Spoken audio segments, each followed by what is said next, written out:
today, and turned out okay. We'll get a bigger turkey next time.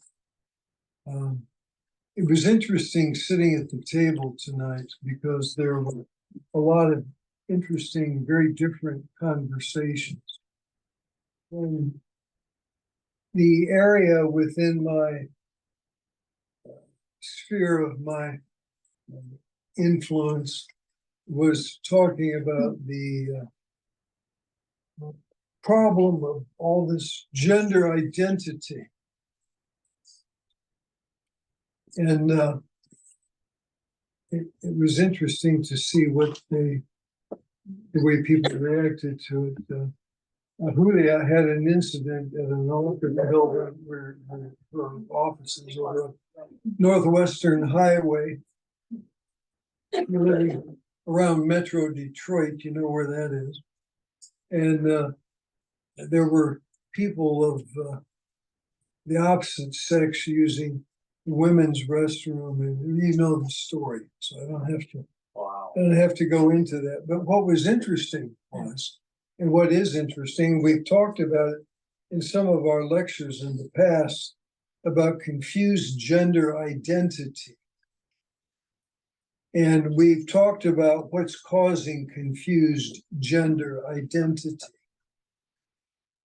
And one of the things that's causing confused gender identity, as I've told you on a number of occasions, is that the wheel of rebirth is speeding up. And so that the time between death and rebirth is being shortened. It's being shortened by virtue of the fact that there are 8 billion people on the planet. And the planet is a vehicle for 63,000 million, that's 63 billion monads. These are the esoteric teachings, that there are 63 billion monads or souls divine that are using the earth scheme as a vehicle for their evolution. And they're probably never, we don't know for sure, but it's fairly safe, I think, to assume, there have never been this many souls in incarnation on planet Earth before. The mystics and the initiate teachers that I have talked to over the years say that the planet can sustain only about 10 billion people. When it gets to 10 billion or more, it will purge itself. There'll be tsunamis, there'll be earthquakes, there'll be who knows what kind of catastrophes, even diseases yet unknown. But there's another factor that goes into it. And I think most of us believe in reincarnation. Some of us, like myself, remember previous lives. And it helps to establish an understanding of how the life wave works. But one of the things that is happening if you watch the news, you see what's going on in the Ukraine, and you see what's going on in Israel. And even with the confusion that we were talking about in my little area of the table tonight, we'll let some of you bring up what you guys were talking about, because the people that are on Zoom will want to undoubtedly hear about it too, is that there's another factor called the influence of the rays. We say that there are these 7 rays that influence the world and its evolution, and all things in nature. The Bible called it the 7 spirits before the throne. It has a multitude of different names. We've talked about them in the past, but there are these 7 energies that are affecting and shaping the world and the consciousness of mankind. So, like I said, in the area of the dining room table tonight, we had they were talking about all these different identities that people have. Some people are even non-binary. What was the other one? Feral, was it? Where people think they're animal, they identify as animals. And then, the question you ask is, what on earth is happening in the world that it has come to that point? And again, it goes back to the influence of the rays. And we said, I've talked about it for a number of years. I even have videos, CDs made of lectures on ancient history and new science, glimpses of the future, where we talked about the incoming rays, how the energy of the world will change, is changing right now. We're feeling it. And one of the energies that's coming in is the fourth ray. It seems almost every day I write something on Facebook to a group of esoteric friends I'm involved with about the rays and the influence, and of course, astrology. And I have friends in England who are excellent astrologers, and they have input into the comments and some really brilliant stuff on there. But one of the things that is interesting is that I say there are at least two factors that are influencing the world. Is the fact that the Piscean age is dying. The Piscean age was born in Bethlehem, and it may well die in Bethlehem. It looks that way now. I'm not saying it will. It actually will die all over the world, but it seems that something is going on in that region of the world that is immense. And so this fourth ray, one of the things that we say about the fourth ray is it is harmony through conflict, art and harmony through conflict. So one of the ladies on Facebook, who's a very good esoteric student, I won't mention her name, talked about the influence of artificial intelligence on art, and how the artificial intelligence will create the art. But that's not what the spiritual hierarchy of the planet says.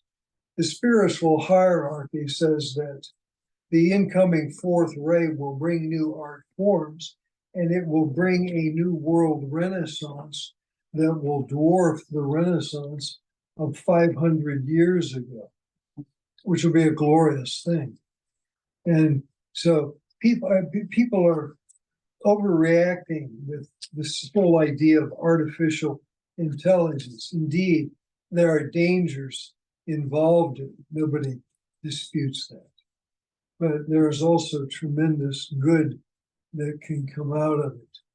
And we need to, I don't think, fear it, but cooperate with it. And some sort of a governing body, something better than the UN presently is, will be able to help it materialize in the right way. Let's say that. So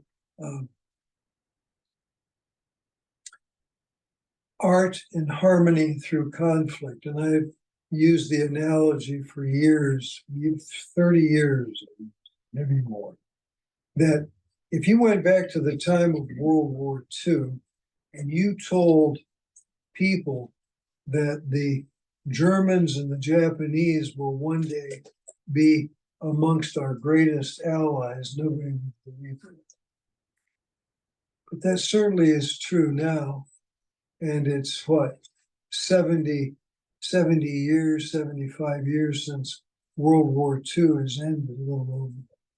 So that's the way the ray works. It brings total chaos, people arguing over being binary, feral. What are some of the other terms that they use? You know what I'm talking about. It's all fourth ray stuff. I gave a lecture one time where I talked about some things that Alice Bailey had said about in her writings about the fourth ray. And one of the things that she said would happen would be that there would be blue flowers would begin to vanish all across the planet. That the potency of the ray, for some reason, would affect blue flowers in a negative way.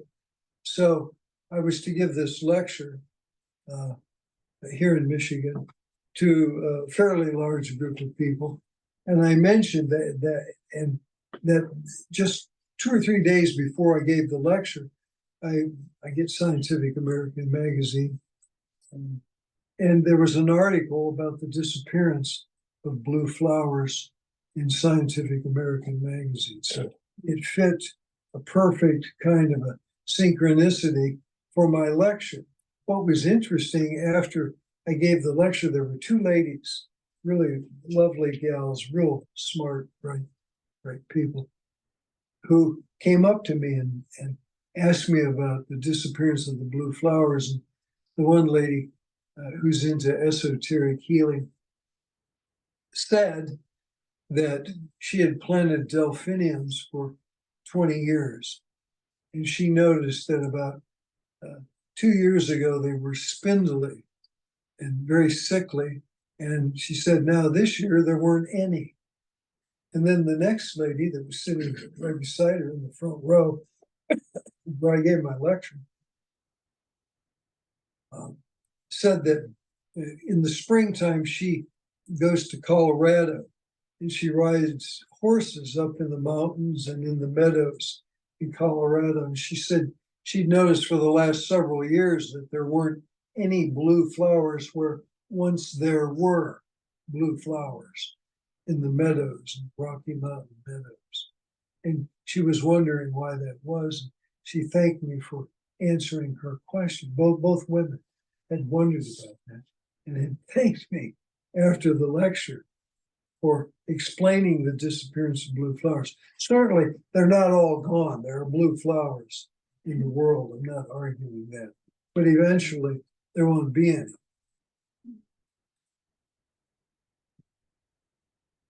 So we have this energy that's coming in, and it's creating chaos in the world in every aspect of life. It's creating in politics, in religion, in business, in education, in sports, in everything. Chaos is coming in.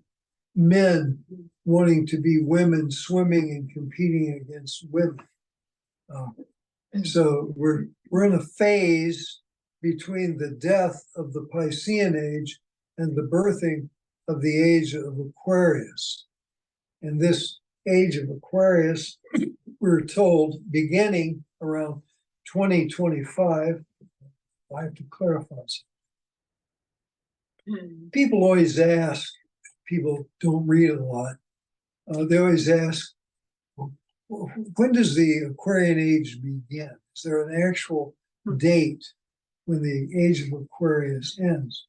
And Rudolf Steiner said it was 1899. He said, can you give us a date? He said, in 1899 will be the beginning of the birthing of the Aquarian age. They asked Blavatsky years earlier before Steiner. And she said in the year 1900, the great theosophers, there's a picture of her on the wall over there. Anyway, so this thing has been happening through the 20th century, certainly one of the most unusual centuries. I remember as a little boy, I think I was in the 3rd grade, and I had a teacher who, I think it was the 5th grade. Anyway, either 3rd grade or 5th grade. And they were talking about the incredible growth that the world, through the industrialization process, all the other inventions that changed the world, that there was more growth in the last 50 years than there was in the 2,000 years previous to it, which is probably true. Not too many people dispute that. Anyway, in 2025, the prophecies, if you're esoteric, the prophecies state that there'll be a meeting of the spiritual hierarchy of our planet. The Christ, the Buddha will converge in the world at a known place, and they will look at the world situation, and they will either approve and energize the incoming energies to bring about the necessary changes for the future of mankind, or they won't. There's no guarantee that it will happen. I'm betting that it will. But there have been times where the plans of immense spiritual beings didn't work out, not because they failed, but because the human beings that they were counting on failed. So that's worth thinking about. So I'm just saying that from my end of the table and the 4, 5, 6 people that were in earshot, we're talking about this problem, and that one of the things that wasn't discussed, that was an integral part of trying to identify the confusion and the chaos in the world, was the ray energies of the planet are changing. And when people talk about changes, and don't know anything about the rays, well, they just call it change. But if you understand the esoteric implications of what's going on in the world, it makes a heck of a lot of sense. That's all I'm saying. That there are answers for these questions. And ever since I was a little kid, I wanted to know. I wanted answers. I knew there were answers for these difficult questions. The interesting thing is, when you go to the best universities in the world, they can't answer the 4 basic questions. Who am I? Why am I here? What am I supposed to do in life? Where do we go from here? They can't answer these questions. And yet they give out degrees to people who are supposed experts in various fields. And that's the way it's been for a long time. But it'll change in the new age, because in the new age, the entire educational system of the planet will change. And the 4 great questions that the theologians and the academicians have never been able to answer will be answered. And that within itself will be a glorious thing. And so, for that reason, I say the future is bright. The future of mankind is bright. We're in dark times, no doubt. But in the birthing process of a new age, there's a lot of pain and suffering. And that's characteristic of a 4th ray, a kind of an experience. People who have 4th ray minds, they create problems. Everything's going perfectly, and then they'll create a problem and screw everything up. And everybody watches them and sees it, but they don't know why that person is doing it. And it's because they may have a 4th ray mind. And so the ray psychology, which I'll give another lecture on, probably between now and maybe the middle of January, I'll explain we'll talk in depth about what we call ray psychology and the importance of ray psychology in healing the world, answering questions, immense questions that people have. So I know you people, some of you were discussing different things. Is there anybody that would like to volunteer what you were talking about at your table, Gail, Gary, or somebody else? We're talking about Native American traditions, Mm-hmm.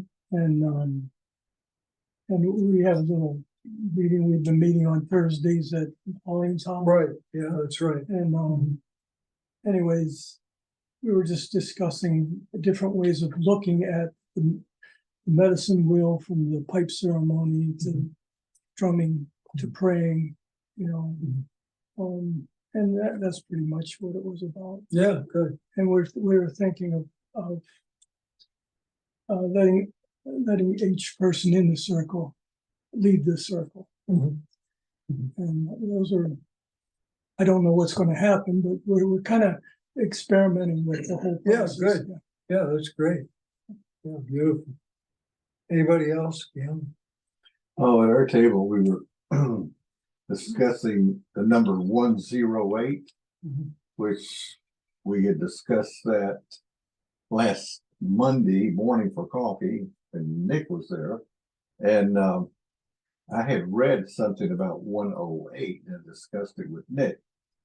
And of course, I knew when you add those three numbers up, it goes to 9. The square root of 9 is 3. That was significant.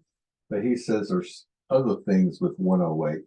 He says when you take the diameter of the moon and multiply it by 108, that's the distance from the moon to the earth. Mhm. Is that right, Nick? And then there was another one too. Same thing about sun. The sun. Mhm. The diameter of the sun Mhm. times 108 is the distance from the sun to the earth. Mhm. I thought that was pretty significant how the correlation with 108 has something to do with the moon and the sun. It's tied together. It's like, Yeah. wow. Yeah, when you There's see more an to it. eclipse, the eclipse is perfectly covers the sun. The moon will perfectly cover the sun. It's a form of geometry. I've got a card in my den that explains the geometry of a solar eclipse. Okay. But that will only be true for about another million years. And the reason is that the moon is moving away from the earth. So, And previously it was closer. yeah. The esoteric teachings, if you read Blavatsky and other authors, there was a time when the moon was much, much closer to the earth. It acted as a mother protecting her child. The moon protected the earth from cosmic bombardment. And it gradually moved away to where it is now in space, but it's moving just tiny amounts every year, an inch or 2 or 3, whatever it is, not very much, but it's moving away from the earth, which is interesting within itself because we've talked about the colonization of the moon and how human DNA will spread through the solar system and beyond when planets like the moon are colonized. And we've talked about in the past about how that might happen. NASA is already working on it. So what I'm about to tell you isn't some phantasmagoria that David Zimmerman invented. The government and the NASA, the National Airspace people, are working on it. Things like an elevator to the moon, we've hit on that lightly in the past, and about how an atmosphere will be built on the moon. Even now, with the tremendous explosion of population of the earth, the astral body of the earth has grown tremendously. And when it was at about 7 billion, it began to touch the moon. And now it's almost entirely encapsulated the moon. These are the observations of initiate teachers who I sometimes talk to. But it's in, and the good thing about that is it's creating an astral body, helping to form the astral body of the moon. the Earth has an astral body. The moon, the astral body of the moon was destroyed billions of years ago through this cosmic bombardment, which can't be argued. All you have to do is look at the surface of the moon and it's blown apart. There were life forms that were taking place, according to Blavatsky, in the writings of the Secret Doctrine, Volume 1, Cosmogenesis, where early evolving human types began to emerge on the moon. They were in astral bodies. It was as far as they got before the moon was bombarded. This was when the moon was still close to the Earth. And as I said, it acted as a shield protecting the Earth. It was mothering the Earth. Now the roles are reversing, and the Earth is acting as a mother to the moon and will give birth to colonization on the moon. And as the moon moves away further and further out and beyond our solar system, it may be that the most valuable thing that we have, other than our monadic origin, is our DNA, and that the DNA will spread out into other planets and other solar systems. It sounds like science fiction, but those are also esoteric realities, and they should be thought about by everybody. If you think, most people don't think, but if you think and your mind is expanding, then you take these things into consideration. So, but yeah, the thing was interesting what Gary said about the Indian traditions. I had a conversation, it was on the internet, Facebook. A lady in Australia, she may be in our Zoom meeting tonight. I don't know. I'm not sure what time it is in Australia. Probably 3 o'clock in the morning or something. But anyway, there was a picture of an Aboriginal man. And if you study cosmogenesis, anthropogenesis, which is volume 2 of the Secret Doctrine, Blavatsky talks about the root races and the evolution of the races and what the future prophecy of thousands of years into the future is concerning Australia, which is an immense, really an island, a continent in the Pacific, Indo-Pacific region of the world. And there was a picture of this Aboriginal man, and I had made the comment that he was one of the last of the subraces of the Lemurian root race. And if you're a theosophist, you'll know what we mean when we talk about Lemuria or Atlantis or any of the other before or since human species that populate the world, and how the prophecies state that Australia will become a continent of the sixth root race, the origin of the sixth root race, which initiate teachers of mind have said are already beginning to emerge in Western Australia, which is a very isolated part of Australia. And when these root races emerge, sub-races, when they begin to emerge, they do it in isolation. A good example would be the island of England, UK, and how the Anglo-Saxon subrace evolved on this island nation. And it's the fifth subrace of the fifth root race, which is the Aryan root race, not in the sense that Hitler was talking about it, but something similar to. And So, yeah, it was just this picture of this Aboriginal guy, and it turned into a very complex interplay of questions and answers from people who were reading my comments. But I said that he was a remnant of one of the Lemurian sub-races, which undoubtedly they are, and they're dying out. All of the races will die out, new races will emerge. And they talk about it in the esoteric writings. Very interesting stuff.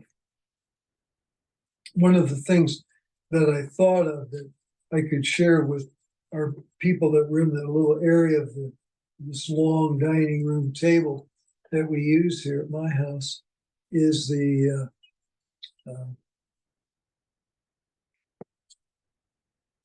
was the idea of how things are changing, and they require new forms, new ways of thinking about the world and about the future of mankind. And that's the real blessing of the esoteric teachings, is to you okay there, Julie? Yeah. Okay. You can move that camera around a little bit, maybe too. There's a nice picture of Blavatsky on the road. And as you can show the people, some of the people. Doesn't have to be entirely focused. Smile on me, but yeah, very good.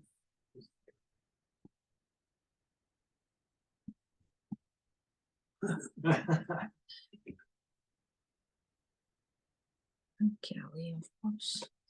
So it's always interesting when you get a group like this, because the people, they like to get together, and you all enjoy conversation, and there's a lot of interesting things that people are talking about that really have you would expect esoteric implications, and that's what we're about here.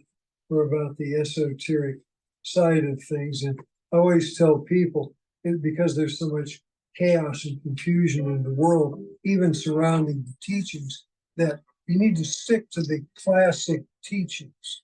Stick to Blavatsky, stick to the Bhagavad Gita, stick to the writings of Alice Bailey, V.K., stick to the writings of Rudolf Steiner, my teacher, this gentleman here, Douglas Baker.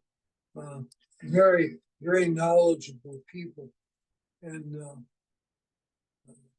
you'll be in good stead if you do that. The classical writings, people get off on these channeled messages and all this stuff and get misinformation. I've seen people, I've been in very esoteric groups where people would just break down. I remember a young girl break down crying because she had couldn't make sense of it. She couldn't put it all together. She'd read this book and that book, and they weren't classical writings, and she's trying to make common sense out of these other things that people who are non-initiate people are writing. And that's where you really get yourself in trouble. Is there anybody have any questions so far for tonight on the Zoom meeting? Is there anybody? Not right now. Not right now. Mm-mm. Yeah, one other thing that we were discussing at our end of the table, Yeah. opposite you, was about the Mayan calendar. Oh, yeah. Is a grounded out type of culture, and this is something that was not under the influence of the Eastern part of the civilization. Mhm. It sort of developed on its own for a long time, but it was the Native Americans in America were recently given a retribution offer to, pay back for the atrocities of breaking our treaties with the Native Americans and the Native Americans. And I know in the Lakotas, whatever, they said, we don't want money. We want our land back. Because that's what was stolen from them. That was their sacred grounds. And so that was an interesting, way of denying that we want any kind of money, for what was rightfully ours to begin with. We want what was rightfully ours, to come back to our people.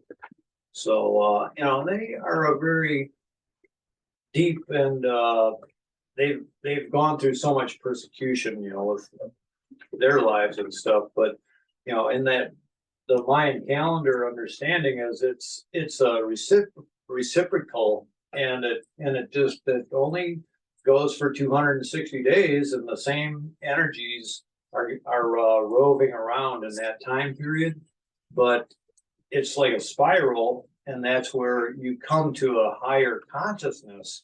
You create a better collective consciousness as you understand what is developing, and they are a very agricultural kind of people. They say you plant a seed, and then you go through some time period to make whatever you want to come to realization sprout, and then it has to be cultivated, and you work on it through yourself to make it fruitful.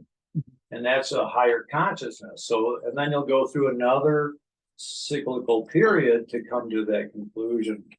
So you're raising your consciousness collectively, not just individually, but you're doing it individually. It's metaphysical, so very complex. But one thing that I wanted to comment about, when you said that who would believe that the Japanese and the West Germans would be our best allies now. One thing I kind of wonder about is why do all the Jewish people go through all the persecution and stuff from Germany, but yet they're the ones that are buying all the Mercedes and the BMWs. That's their car of choice, Style. What's up with that? Did they forget what their grandparents had told them? They won't buy a Ford though. Well, people get over their grudge, it's very dynamic. People are very flexible, very classic in their thinking. So you're right about, the old truths are important to review and understand. I appreciate that. There were two things. One, this is a brief comment to Don on the model of circular progression upwards, which is what you were saying. But I remember that I drew that out one time, and that as it goes around, it's reminiscent of the scorpion rod, the serpent curling around with one. And if you ever draw it out, and it looks this way, it's as if the serpent's body goes in a three, and the one drives through it, which is the unity of the three and the one, which is the triune, which of course is the idea of the dialectic. Two opposites coming together, the synthesis, the antithesis, and then thesis, antithesis, and then synthesis. The two being the three, inseparable as one. So anyways, good progression. You sound like Park. You sound like Park. Who's that? So anyways, my question actually was for David.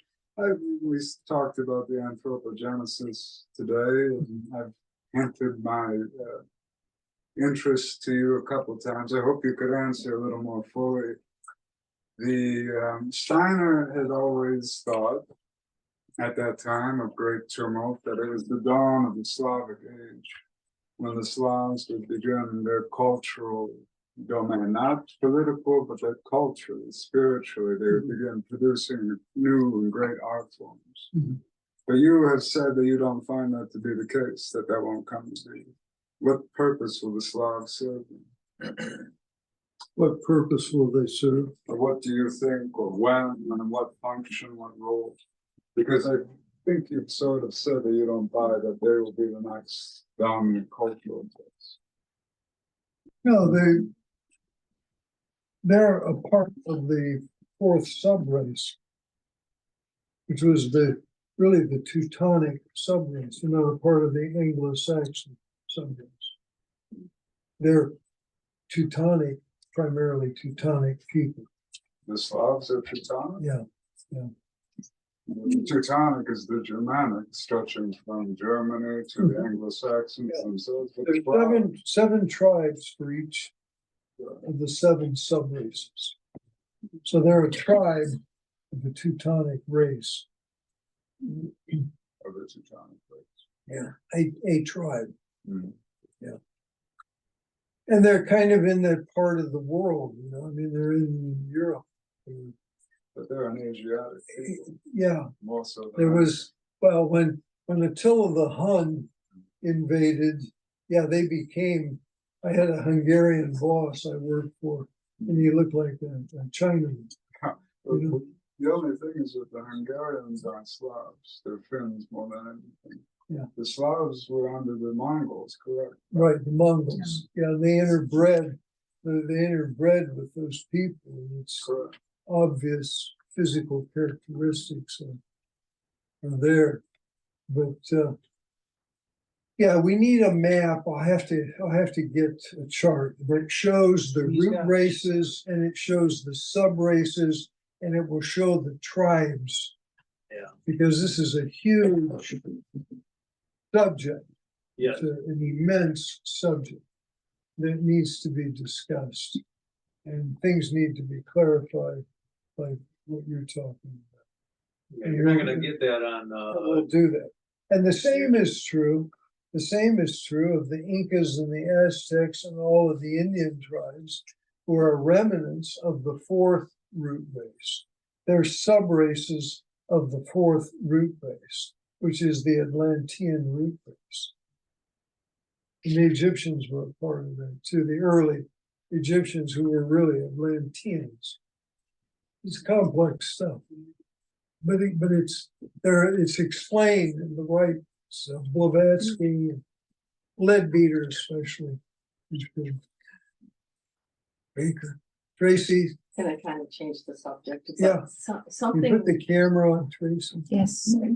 something was shared The with people me. talk, move the camera. Something was shared with me yesterday by my daughter's boyfriend. Quantum mechanics and the new photos that they're taking of entanglement.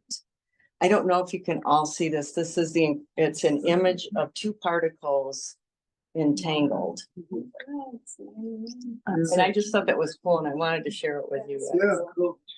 So it's the yin and yang. I mean, that's the entanglement. So Niels I don't know if Bohr- you all saw that photo yet, but it Niels was kinda Bohr, cool. who was a top quantum physicist, changed his family crest to the yin yang. Wow. For that very reason. The wave, the S shape is the wave, wavicular, and the two dots are the particles. That's the deep esoteric meaning of the yin yang and what Tracy just showed you. It's both wavicular and particular. So Baker, this gentleman here behind me, wrote 40,000 essays and vignettes before he died. 40,000 on quantum physics. And it's so big, I naively wanted to put it into a book, but the book would be the size of his house. It'd be a little difficult to Have trouble storing. negotiate. have you read it? I have I've got it on my iPhone. On your iPhone? Yeah, How big's your iPhone? I got 500 and some megabytes. The biggest you can get. Yeah, that'd be a I have interesting thing it's on my because phone. quantum is a big topic. Quantum, yeah. Yeah. Yeah, it's really what it is it's the new theosophy.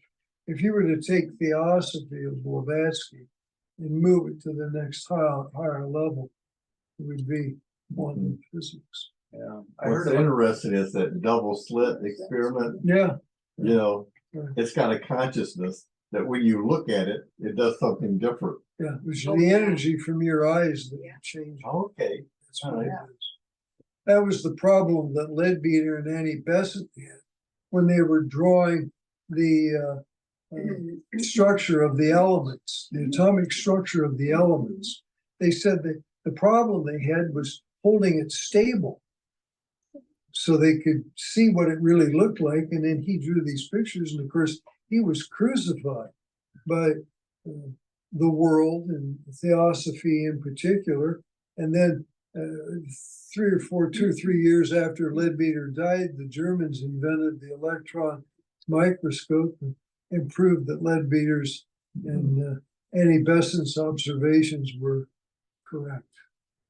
Yeah, those electrons don't stand still for you when They're you're trying to moving. draw. That's right. They're going here and here and That's here and right. here and, That's right.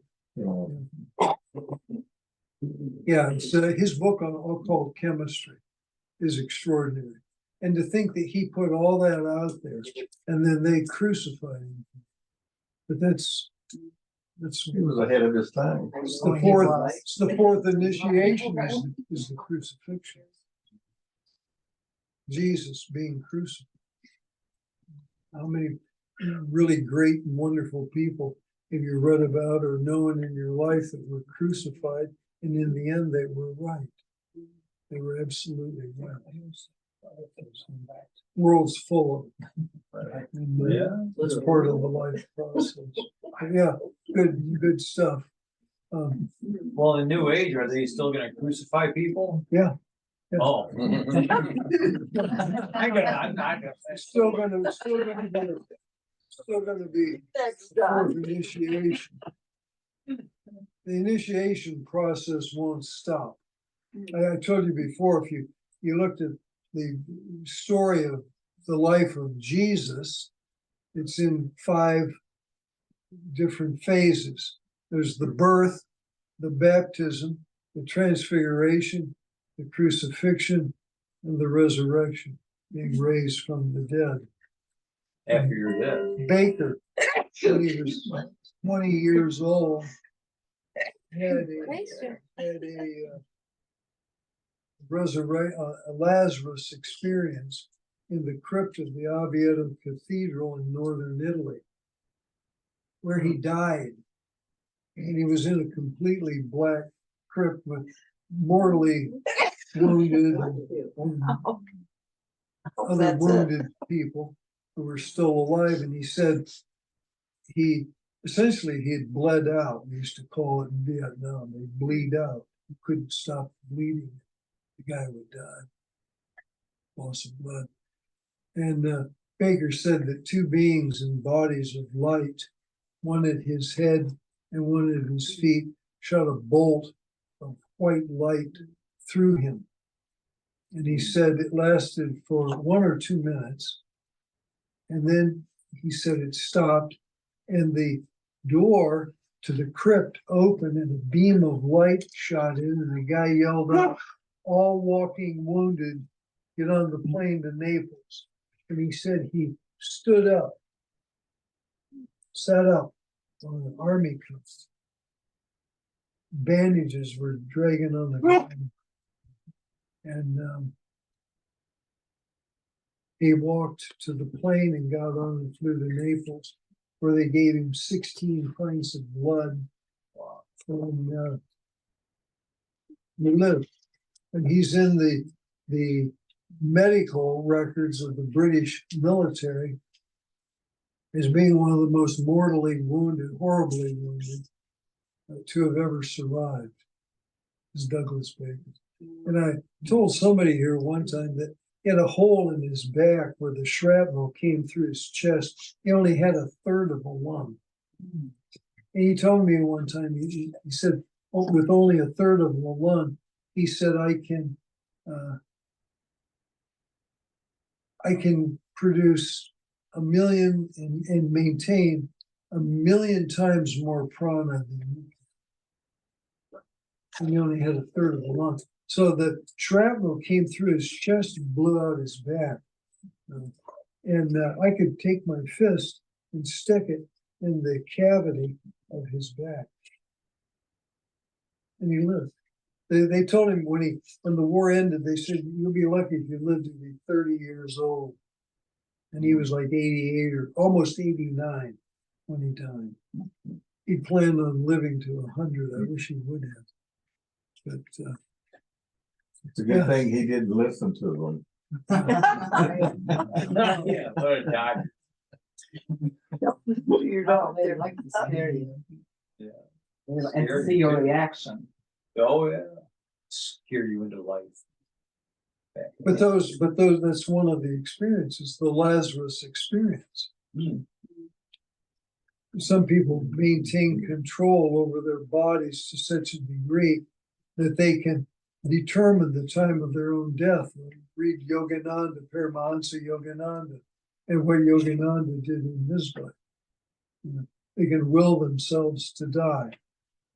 And his body was perfectly preserved. There was no decay of his body. In a human body, depending on what the outside temperature is, can begin to decay very rapidly, just within a matter of hours.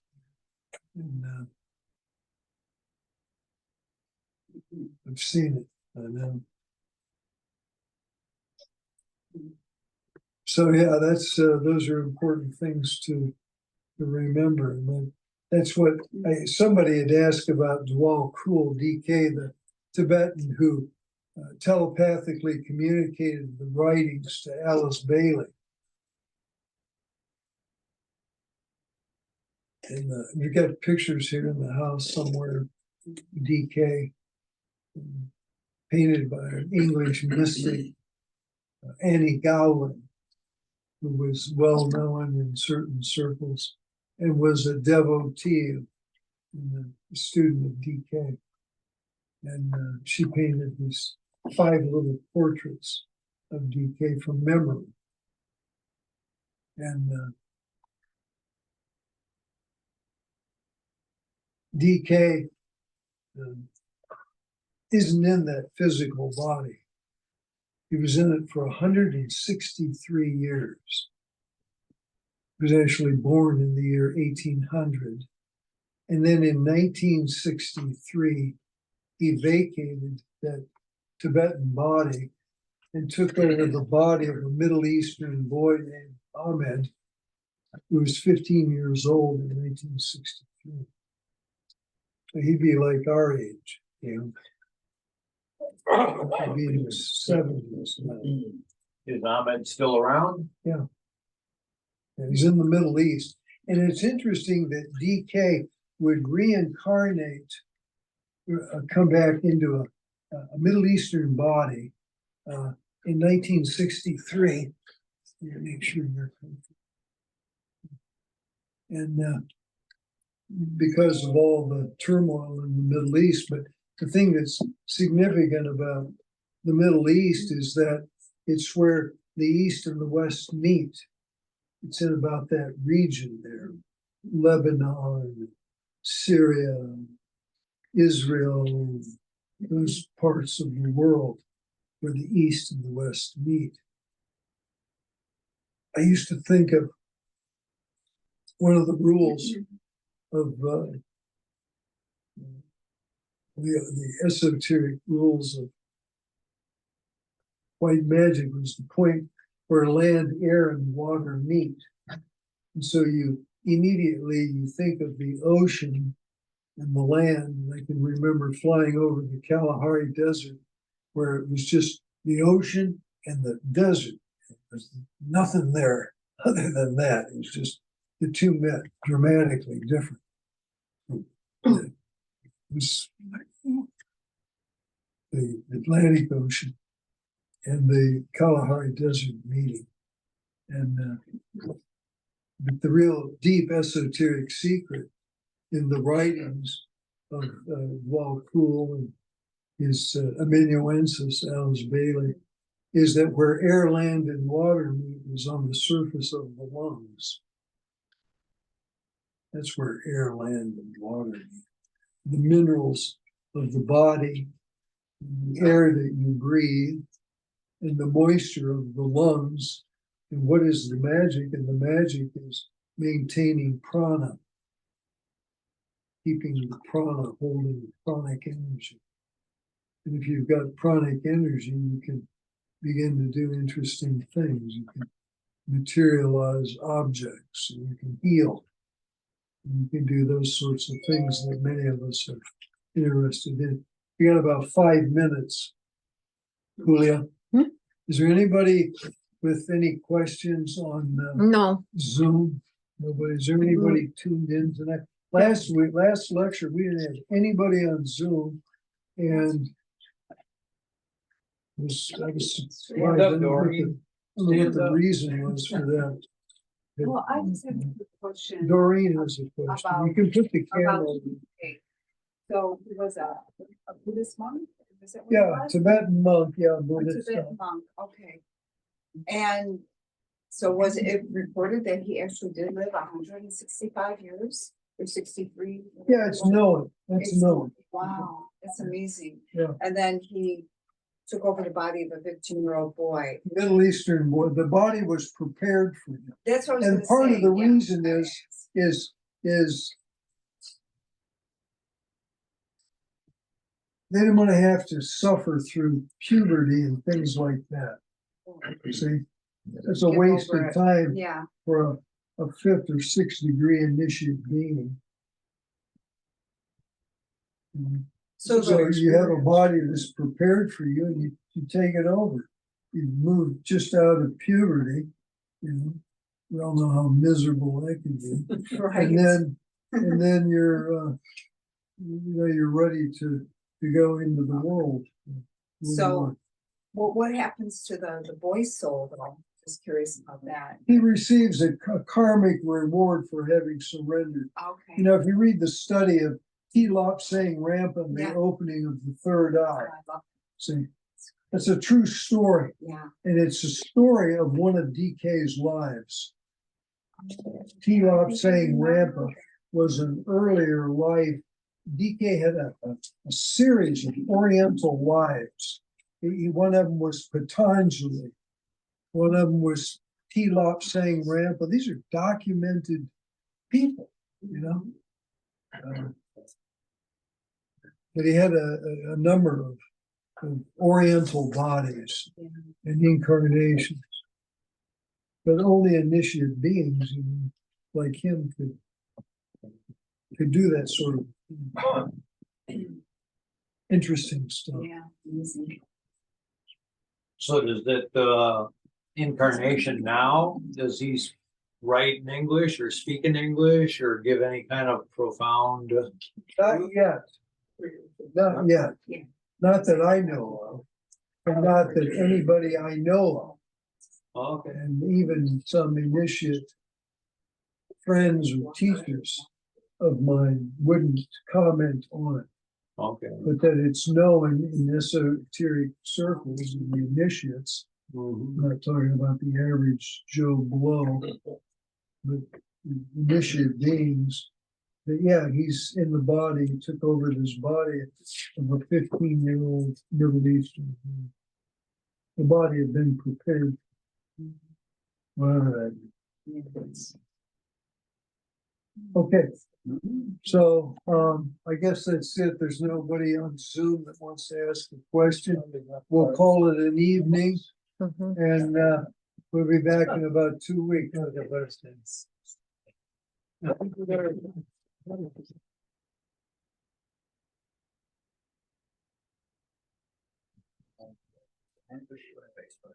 Thank you, David.